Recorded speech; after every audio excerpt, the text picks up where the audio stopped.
बताइए क्या लिखे? कुछ प्रमुख भौतिक विधियां जिसके कारण हम पदार्थों की अवस्थाओं को क्या कर सकते हैं?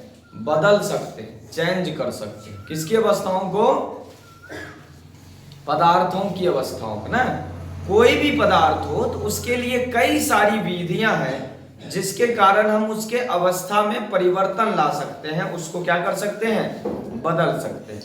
चलिए कुछ अवस्थाओं के बारे में, कुछ प्रक्रियाओं के बारे में जानते हैं। सबसे पहली प्रक्रिया हम लिखे हैं क्वथन। क्या लिखे हैं?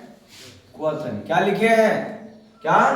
क्वथन लिखे। किसी द्रव को गर्म करने पर, क्या लिखे हैं? किसी द्रव को गर्म करने पर एक निश्चित ताप पर उसके संपूर्ण हिस्से से धीरे धीरे वो गैसीय अवस्था में बदलने लगता है और इस घटना को हम लोग क्वथन कहते हैं। क्या कहते हैं? क्वथन। क्वथन को आम भाषा में उबलना कहते हैं। क्या कहते हैं? क्वथन को आम भाषा में क्या कहेंगे? उबलना, कि उबलने लगा। तो बोलिए परिभाषा क्या होगा? किसी निश्चित ताप पर, क्या? किसी निश्चित ताप पर कोई द्रव पदार्थ, क्या? कोई द्रव पदार्थ जब वो धीरे धीरे उबलने लगता है तब यह प्रक्रिया क्या कहलाती है? क्वथन। क्या कहती है? क्वथन। उबल के क्या होगा? उबलेगा तो गैस बन के उड़ेगा, उड़ेगा कि नहीं? और यह प्रक्रिया क्या कहलाएगी? क्वथन। और जिस न्यूनतम ताप पर यह घटना घटेगी यानी क्वथन की प्रक्रिया होगी उसको हम लोग कहेंगे क्वथनांक। क्या कहेंगे? क्वथनांक। बोलिए किसको कहेंगे क्वथनांक? जिस न्यूनतम ताप पर कोई द्रव पदार्थ क्या बदलना प्रारंभ कर दे? गैस में परिवर्तित होना शुरू कर दे। किसमें? गैस में परिवर्तित होना शुरू कर दे। ठीक, उसको क्या कहेंगे हम लोग? क्वथनांक। क्या कहेंगे? क्वथनांक। तो क्वथन और क्वथनांक में कोई दिक्कत किसी को? बोलिए क्या होगा? किसी द्रव पदार्थ को, क्या? किसी द्रव पदार्थ को अगर हम ऐसा करेंगे, गर्म करेंगे, तो वह एक निश्चित ताप पर उसके संपूर्ण हिस्से से उसकी गैसीय अवस्था में बदलने की क्रिया को क्वथन कहते हैं। जो घटना है ना वो क्वथन है। जो घटना है वो क्या है?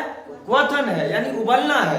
परंतु जिस ताप पर यह घटना घटेगी उस ताप को हम लोग कहेंगे क्वथनांक। क्या कहेंगे?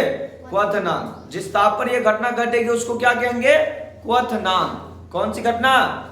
क्वथन की घटना जिस ताप पर घटेगी उसको क्वथनांक कहेंगे। चलिए आगे उसी तरह से पढ़ते हैं। क्या? गलन या द्रवन। क्या लिखे हैं? क्या? गलन या द्रवन। गलन या द्रवन। अब ये गलन या द्रवन क्या होता है? तो किसी पदार्थ की ठोस अवस्था से, देखिए क्या लिखे हैं? किसी पदार्थ की ठोस अवस्था से द्रव में बदलना यानी द्रवन कहलाएगा। देखिए ध्यान से, किसी पदार्थ की किस अवस्था से?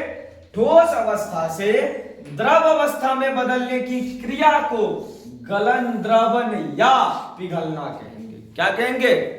गलन, द्रवन या पिघलना किसको कहेंगे? बोलिए तो। किसी पदार्थ की ठोस अवस्था से, क्या?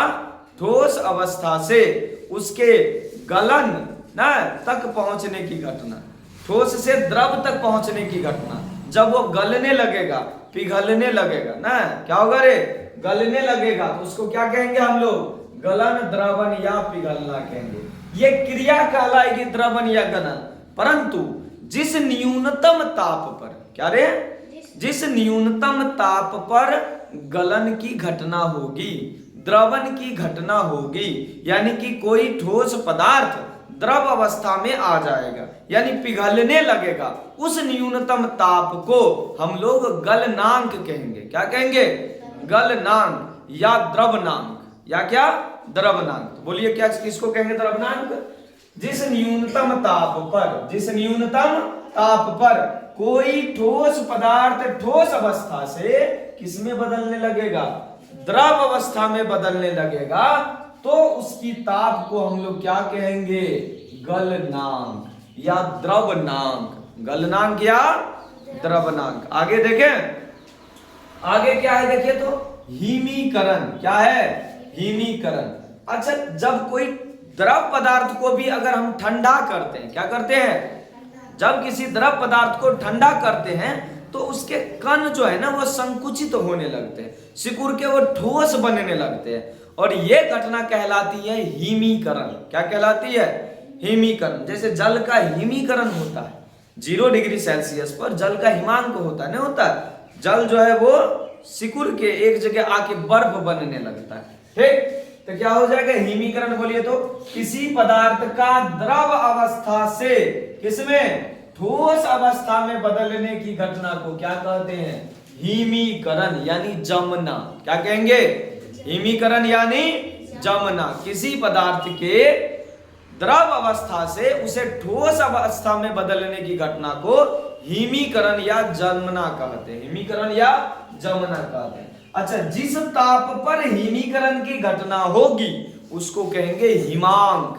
क्या कहेंगे, हिमांक। जिस ताप पर हिमीकरण की घटना होगी क्या कहलाएगा, हिमांक। इसीलिए लिखे हैं, जिस न्यूनतम ताप पर कोई पदार्थ द्रव अवस्था से ठोस अवस्था में बदलेगा उस ताप को हम लोग हिमांक कहेंगे। क्या कहेंगे, हिमांक। अच्छा, कुछ गैस पदार्थ भी हो है जिसको ठंडा करते हैं तो वो द्रव बन जाता है। क्या बन जाता है, हम लोगों के घर में एलपीजी होता है, कभी कभी लगता है पानी ऐसे करते हैं तो पानी अंदर में लगता है, सिलेंडर लगता है पानी अंदर में जम गया है, एकदम नहीं जम गया है, तो वो वाष्प जमा कैसे, या पानी को हम लोग ठंडा करते हैं, जब गैस के वाष्प को ठंडा करते हैं तो क्या होता है, वो द्रव में बदल जाता है। कैसे, देखिए ध्यान से। ऐसे ही आप लोग देखें, खाना बनाने के समय ऊपर जो कढ़ाई पे या किसी और चीज पे ऊपर जो झपना देता है वो वाष्प को रोकता है, और उस पर इस साइड करते हैं तो पानी जम जाता है, नहीं जम जाता है। तो ये घटना क्या है, पहले वाष्पीकरण उनसे हुई, परंतु वो फिर वाष्प जो है किसमें बदल गया रे, द्रव में बदल गया, और वाष्प का द्रव में बदलना संघनन कहलाता है। क्या कहलाता है, बारिश की घटना है ना, बारिश वो भी किस पर होता है, संघनन की घटना के आधार पर। तो किसी पदार्थ के वाष्पीय अवस्था से द्रव अवस्था में बदलने की घटना को क्या कहेंगे, संघनन। क्या कहेंगे, संघनन। और द्रव से अगर वाष्प बन गया तो क्या कहलाएगा रे,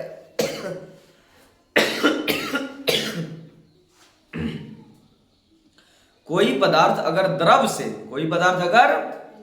द्रव अवस्था से वाष्प अवस्था में बदल गया तो क्या कहलाएगा, वाष्पीकरण। क्या कहलाएगा, वाष्पीकरण। यानी किसी पदार्थ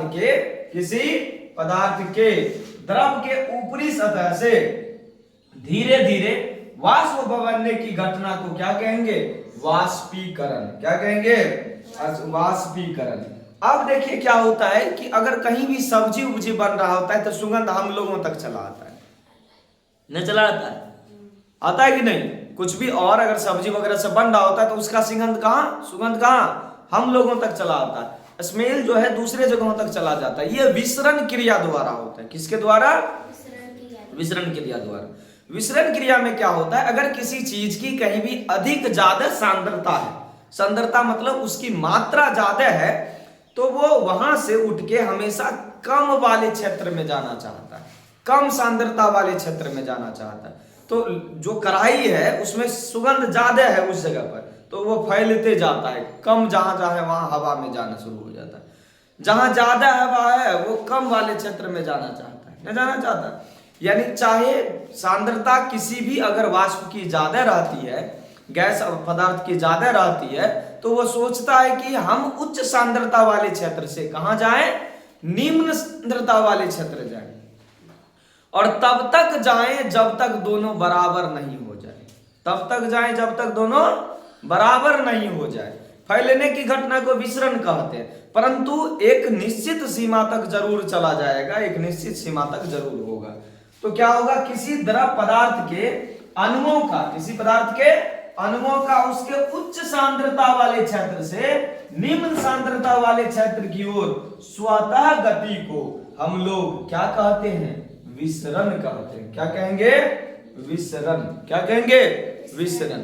तो आज हम लोग जाने, जब इन सभी टॉपिक को जान जाएंगे तो हमको ठोस, द्रव और गैस पदार्थों के गुणों के बारे में जानना बहुत आसान हो जाएगा।